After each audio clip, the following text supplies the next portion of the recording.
just to make sure that you're on the same page with me, what is this market value or market capitalization as some people call it? It is simply the number of shares outstanding in that company multiplied by its price.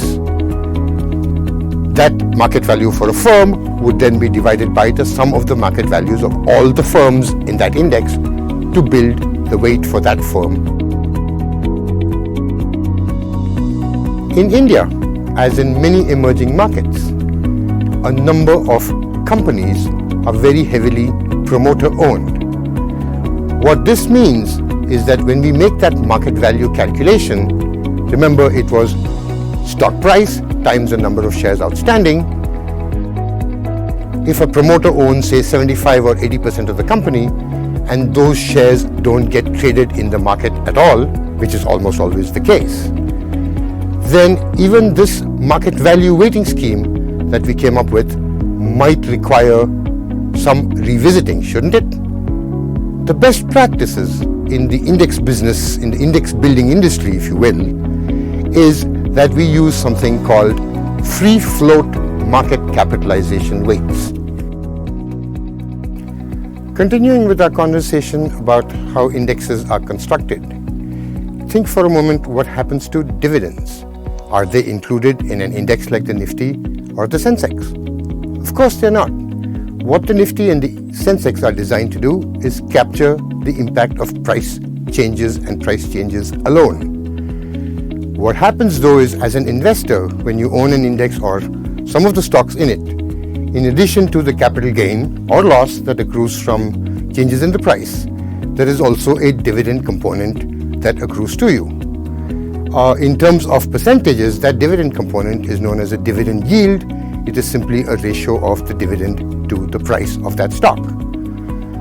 By not including the dividend in an index computation, you're not getting a very accurate representation of what the index is designed to measure, are you? There are other kinds of indexes called total return indexes, which include both the capital gain and the dividend piece. The German DAX, which is the German market index, is one such example of a total return. Omission of a dividend yield in calculating returns that investors actually earn has another important implication when it comes to talking about benchmarking. Recall that many mutual funds benchmark themselves to indexes like the NIFTY or the SENSEX in terms of touting their performance against them. So when a mutual fund compares itself to the NIFTY, which is only reflecting price changes, and tout themselves as having beaten the NIFTY, they may have beaten the NIFTY just because they forgot to include the dividend in calculating that comparison.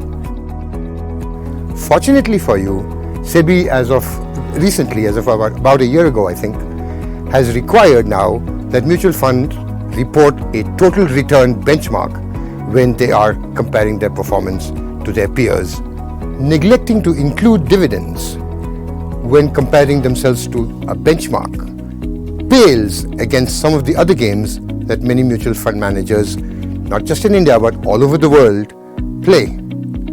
This has to do with notions of risk. You may recall from other topics in other modules that our standard story has been that as investors, over time, you can generally expect to earn a rate of return that is appropriate to or commensurate with the amount of risk that your portfolio exposure actually carried with it. So think now in terms of the mutual fund manager context.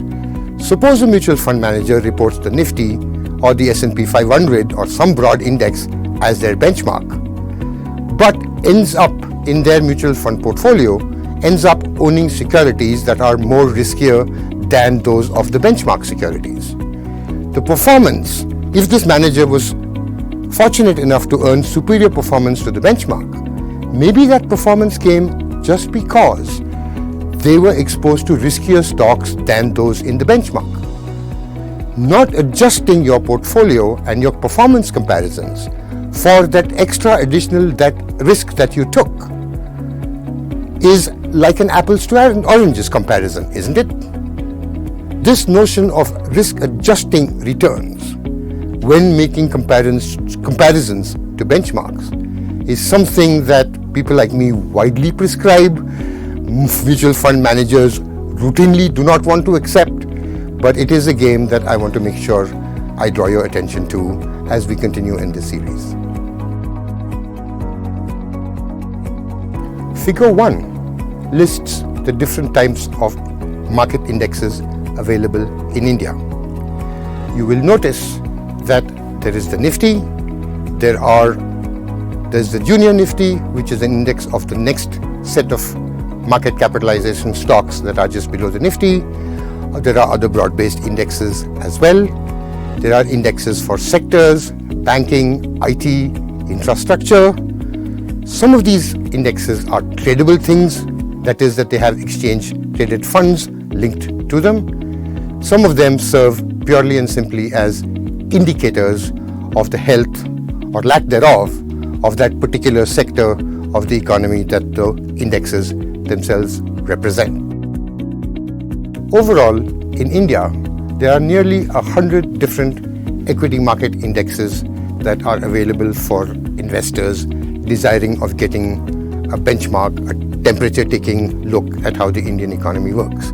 There is also a bond index, but bond indexes are notoriously difficult to construct. Worldwide, the index business is much larger.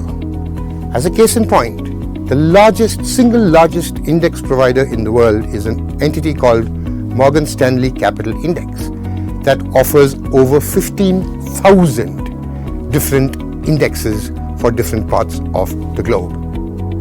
I hope you like our topic in this particular module, and I hope you will keep coming back for more. Thank you.